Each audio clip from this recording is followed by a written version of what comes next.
bring it back. My girlfriend, rewind that. My ghetto love, bring it back, bring it back, bring it back. Hey, we're back. Yeah, so that was Gonzo, video by Jules Bailey, and that was awesome. It was awesome. And we are now joined here at the table by Nicolle Kopping Pavars. Did I say it right that time, Nicolle? You said it perfectly, yet again. Okay. So impressed. I don't know. I'm just, you know, they taught me phonetics when I was growing up, so I just sounded out one syllable at a time. Good job. Thank you. So we're talking about a new kind of collaborative family law, right? That's what you do. Right, yeah. So, what is it? Yeah, that's a good start. I wasn't going to ask you that. Family law. But family should collaborate. I mean, it's yeah, because so often, I mean, Kramer versus Kramer, right? Yeah. Yeah, we're That's talking the bad way collaborative of on doing it. the it's getting bad separation divorce side, obviously, and how do we make this as amicable a split as possible? Absolutely. You know, people these days really don't have money to waste on really lining their lawyers' pockets or taking money away from their children's university or whatever it is. You know, these days everybody needs everything that they can have. But really, I think the most important thing is people need their sanity more than anything. And if you can invest in, if you have to separate, and it's inevitable that's going to happen, rather invest your money in an amicable way and a more holistic way of doing it, so that you can have one family under two roofs, as opposed to two split families where the kids don't know where they belong. Yeah, and that's who's getting hurt the most. Absolutely. Absolutely. You know, so collaborative law isn't really new. It's newer, but it's not new. They're taking a new approach, maybe. It's a new approach. Yeah. So in a nutshell, what we basically do is we take the tools that a mediator would use. Okay, the thing is, when you're getting divorced, if I had to say to you, you're getting divorced, you're already getting divorced twice. It's a two-part approach. The first divorce is emotionally, and the second divorce is your legal divorce. My philosophy and my belief is that if you haven't dealt with your emotional divorce, there's no ways you can deal with your legal divorce. Anger is because not that legal divorce is so focused on how you're feeling at that particular time, that if you've got wavering emotions, if you making decisions out of anger, spite, hurt, regret, whatever it is, guilt, you're making decisions that are going to have a long-term impact for what you're feeling this very second. So what you have to do is focus on your emotional divorce. And with collaborative law, we're actually able to focus on your emotional state, get you both at the same negotiating level emotionally, and then we can focus on the legal divorce. Holy cow. I mean, it sounds like, because I asked you before, you know, are you a lawyer? And you're a lawyer, but it sounds like this whole process is almost more of a psychologist role, where you're dealing with the emotional aspects of it. Well, I think all lawyers deal with a bit of psychology. You have to, except what litigation lawyers often do is they'll go, yeah, I can't help you, go speak to your counselor. You know, and then your counsel will say, oh yeah, that's really bad, how do you feel? I can't help you, that's a legal issue. Yeah, talk to a lawyer. Speak to your lawyer. So what mediators do is very often we can focus on what the real issue is, and once we've got that issue as collaborative lawyers, we then can deal with it and then bring in our tools to deal with how we're going to deal with that on a legal level. Because very often, a lot of the time, people want an apology. Right. They want an apology for where I am now because you put me in this situation. You hurt me. Acknowledge you hurt me. Yes. Maybe I'll let it go, but then I'll move on because you've acknowledged your responsibility. Right. You know, or they want you to just apologize. You know, most times they want an apology, or they want acknowledgement, or they want respect. Respect where how much I gave to this marriage. Right. As when you respect me, that I feel validated, I'll move on. So what this process does is it's the lawyers actually, believe it or not, work as a team. We work with each other, not opposed to each other. So we work together. So you work with the other lawyer. Like representing both sides. We represent each of our clients. Right. But when we're in four-way meetings, we work together. So really, we option generators. We generate options for our clients. But wait a sec. What if you're, say you're representing the wife, but the husband's lawyer is one of these antagonistic you can only lawyers. do collaborative law if both lawyers are collaborative lawyers. And we sign what's called a participation agreement, which is the very first thing that we all sign together. And what that agreement says is that we agree that we are not going to go to court. All of us agree up front. The second that the threat of court is out the picture, everyone's position changes. So as lawyers, we don't want to lose our clients, because the second you want to go to court, you have to fire us. That's right. We don't want to get fired. That's so right. We're going to work really hard to ensure that we can help you.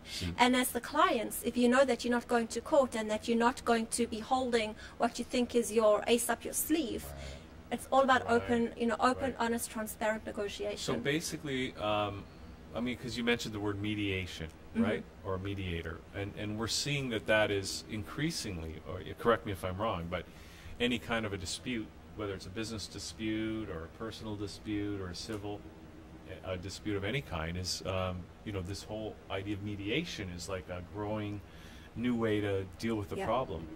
And in fact, just in the news today, the Attorney General has said they've changed the family law rules, where before you even go to court, before you can start a court case, you have to go for information sessions, which gives you the options, because court really, in my mind, should be your last option. Absolutely. There are so many other options beside going to court. So if these family law sessions are, before you even get a court case going, you have to go to these family law sessions, and the court will give you one free mediation to see if that's the way to go. They've just today, the news was released today.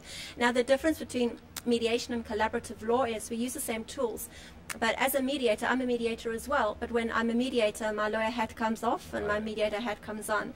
As a mediator, you can only give legal information. So I can tell you what the law says, I can tell you where you stand possibly, but I can't give you advice on that. I can't, because there's a conflict. I'm a neutral third party. Yeah, absolutely. As a collaborative lawyer, I use the same tools as a mediator, but we can give advice at the table. So I can advise my client then and there as to what is right or what's wrong, if it's going to help their case or not help their case. That's great. It's going to hopefully free up the backlog with court case, the amount of money that's spent on court issues for, like you say, because at the bottom, the underlying, I think, problems is human emotion.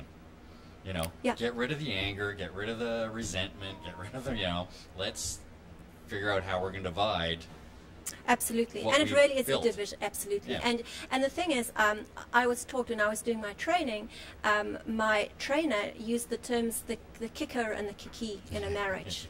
So there's always one person who's being kicked out the marriage, and one person who's doing the kicking.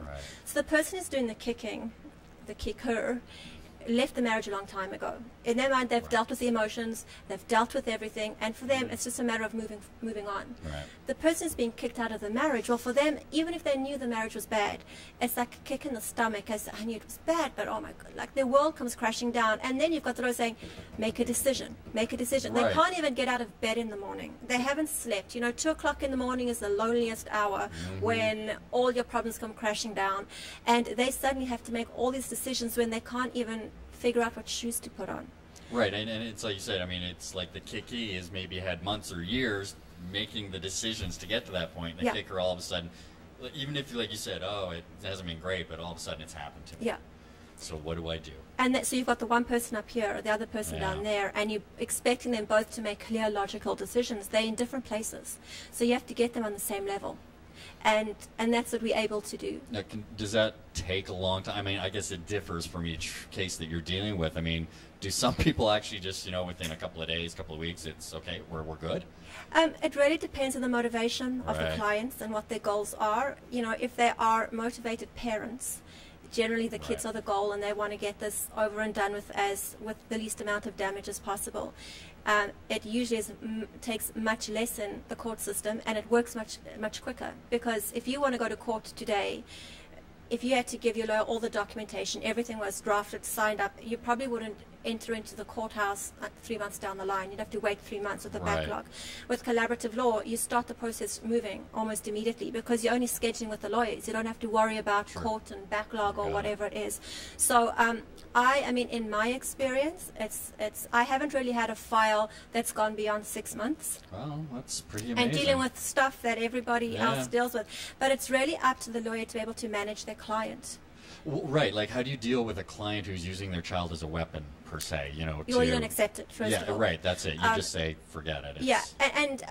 But the beauty about the collaborative process is it's interdisciplinary. So we bring in the professionals that are needed at that specific time. Gotcha. So we deal with certified divorced financial specialists. If one, very often in a marriage, one party deals with all the finances. They pay the bills, they get the salary, they do everything, and now they're getting separated. And I'm stereotyping, but generally the woman says, I've never had to pay a bill in my life. I don't know. I don't know. Balance a checkbook. Yeah, you know. So we bring in specialists to help them.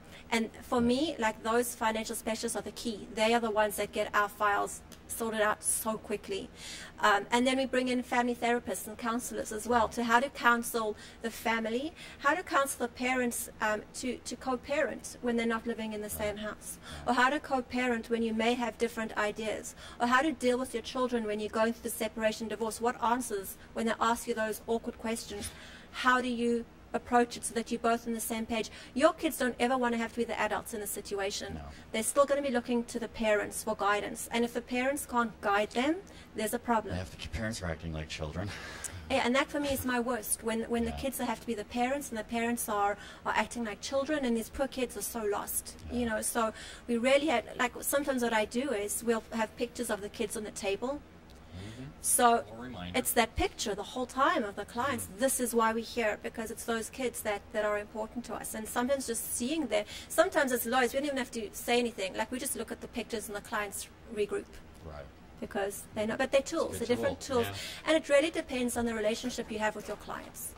You know, and the most important thing I tell people is you have to trust your lawyer. You know, you have that person, that lawyer is going to know you at your worst time of your life. And if you think there's a secret, the other side is going to tell us that secret far quicker than you can even snap your fingers. So don't hide anything from us. You know, you might be embarrassed, but we're not here to judge. We're here to help you. So, and what always amazes me is when people want to buy a new car, they'll go to 7 dealerships, they know the exact color, they know what they want, they know the mileage, they know the gas, they know the this. When you want to get divorced, where your car's going to be taken away from you, you'll go to one person. You'll go to one lawyer because you heard that lawyer was good. And they're controlling your life, for heaven's sake. They're helping you. You have to go with the lawyer you trust, who syncs with your personality, and that you just feel, oh, you get me. Shop around a little. Yeah. So what do you do in a situation where one of the parties comes and hires you as a lawyer, but that other lawyer, they want to be combative, they want to be antagonistic? I mean, as you say, they both have to be on the same page if it's going to work. Well, if they're going to be using collaborative law, the other lawyer is going to be collaborative. You have to be trained to be a collaborative lawyer. So if a client comes to me and says, my husband's already retained lawyer X, Y, and Z who's not a collaborative lawyer, I immediately say to them, I'm not the lawyer for you. I don't go to court. I don't do litigation. So I choose my clients because I decided, I was a lawyer in South Africa, and when I immigrated here, I decided I was never going to touch law again. I was just completely disillusioned. It was just, I didn't like it. Were you doing a different kind of law in South Africa? South Africa works differently. I was a general practitioner, but I focused more on family law. But I was idealistic, and I was young, and I thought I could change the world. And, you know, why doesn't everyone... Yeah, it crushed me, you know. So I was going to come in, I said, you know, if I'll be an interior decorator, or I don't care what I'm going to be, but I'm not going to be a lawyer. And after 2 years, I missed it, and I really, I wanted to get back. And also I realized I was always going to hit that glass ceiling. I'm educated, and I've got degrees, and they're not going to be recognized. Like, you know, I could never go very far not going back to school. So I thought, let me go back to law school. But I made a conscious decision that I wasn't going to go on that road that everyone thinks you have to go on. I was only going to practice law the way I wanted to practice law. If I'd been given a second chance, I was going to do it my way. So I love going to work. I love all my clients. Bar one or two, most of them. No, actually I do. I love all my clients because I've chosen to practice this way. And if a client doesn't want to listen to me, and I can already see that there's going to be issues, I'll rather turn a client away. I'd rather lose a client than have sleepless nights. Absolutely. So for you, that makes sense. You know, lose clients, not sleep, or your integrity. It's all about integrity. You know, that's the one thing you're born with. And you can either grow it, or you can have it snatched away from you and never get it back. It's up to us personally to lose our own integrity. Yeah, absolutely. Absolutely. So how do you find, are more and more people choosing this option, this collaborative approach? Unfortunately, most people still think that court is the only option. Yeah. So, and that's why I wanted to come on today, because if there's anyone watching who's going through this type of horrible situation, they need to know that court is not your first option. There are so many other options, and know what your options are before you go any other route. It's definitely becoming more recognized and more popular, but not enough. It's in its infancy. Yeah, I guess it's going to have to take some time to grow, but yeah. Well, it sounds like the Attorney General or whatever is saying this is really the approach you should start with now, based on the decision. Well, today, a lot of judges now were collaborative lawyers, so they're coming onto the bench. Really?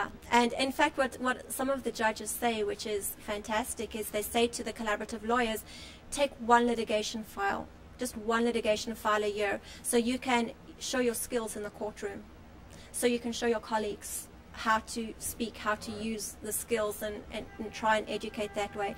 But at the end of the day, litigation lawyers fill a role and have a function, and I will never take that away from them. Sometimes they are the only people that you're going to, if there's a power imbalance, mediation or arbitration or the softer skills aren't going to work.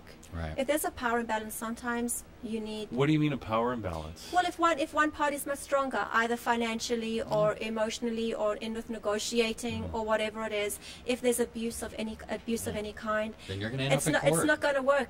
Yeah. So you have to know your clients. So litigation lawyers are there, and they're fantastic, and they definitely have a role. But most times people can find a common ground.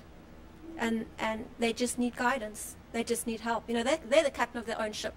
But if they don't know what the end goal is, they can't get there. They just need somebody to guide them to get to their destination. Yeah. So hopefully that's what we're able to do. Now, you practice in the GTA or any particular... I'm in Markham. Markham?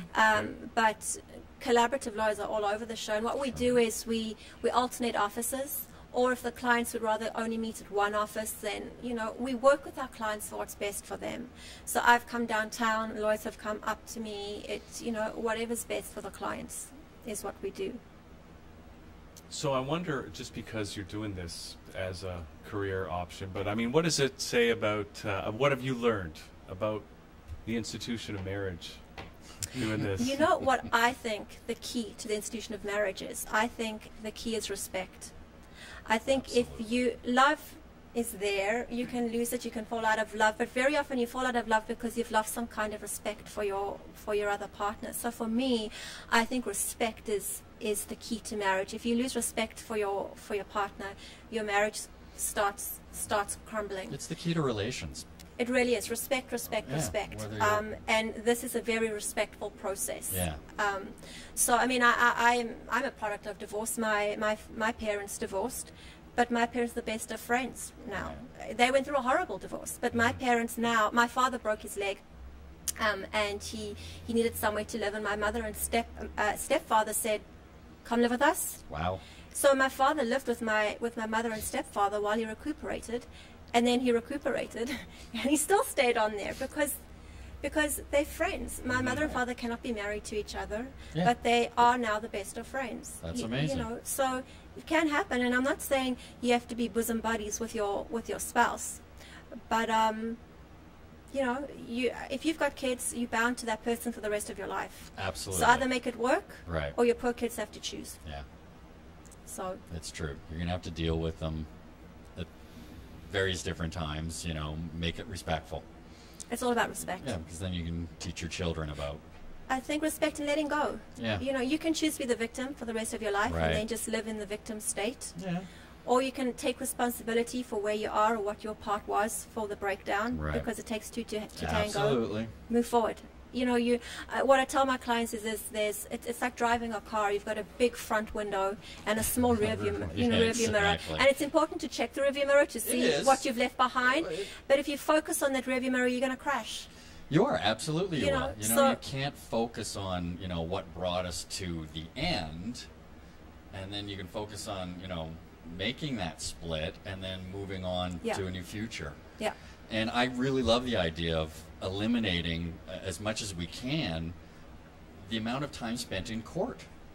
fighting about well, actually, emotional you don't issues. spend much time in court, to be honest. No, not with you guys. That's Not what I with mean. and no one spends that much time in Well, court no, because but- it takes so long to get there Right, that most exactly. cases are settled, but it's five years to get there. Right, exactly. To spend You a know? half an hour to have a gavel come down, Yeah. because there is a law. There are courts are around for a reason because there is rule of law. But before you get there, have the rule of humanity Absolutely. and deal with each other. And it's your life. And it's your life, exactly. It's Why your are you going to have life. somebody judge?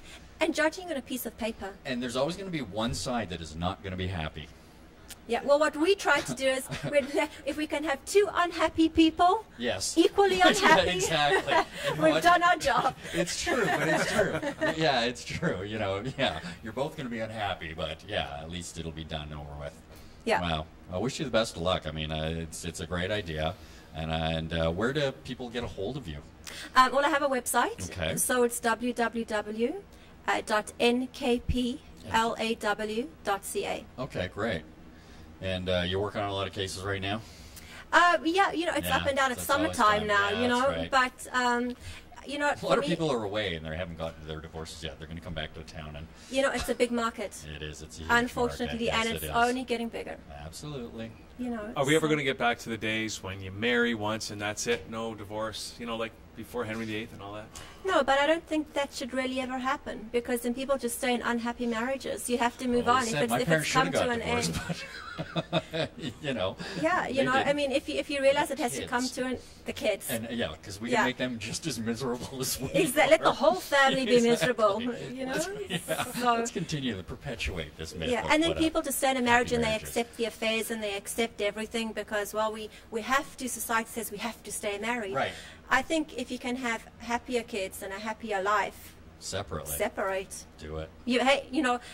Our life is like an hourglass. We don't know how much time we've got left and we can't get back what's filtered down. Nope. So make the best of what you've got. Or just turn it over. Hey, if you can, show me how to do it. Exactly. You fix that machine, buddy. Yeah. Right there, maybe. Okay. Nicolle, great to meet you. Great to have this conversation. Thanks for sounds, having me. Sounds like a great thing. So nkplaw.ca, right? That's correct. Okay. Thanks Thanks, for doing Nicolle. this. Thank you. Okay. We've got Mr. Burns coming up, Stu. Excellent. Not that Mr. Oh, Burns. sorry, another Mr. Burns. There's a different Mr. Burns. So we're going to play one of his tracks right now, and then Fantastic. we're going to come back and chat with Mr. Burns. Says the Good Lunch continues on a Monday. We'll be back. That's right. Mr. Burns up in the place. Smooth it out, all the keys. Let's go. Yeah, yeah. Bringing that positive music for you. Yeah. We taking over this year. Let's go. Hey, I don't care what they say. I'm just me at the end of the day. With my flaws and all, the mirror ain't lying, y'all. This is me, this is me, this is me. Try not to let the bullshit stick to me. Cause this is me,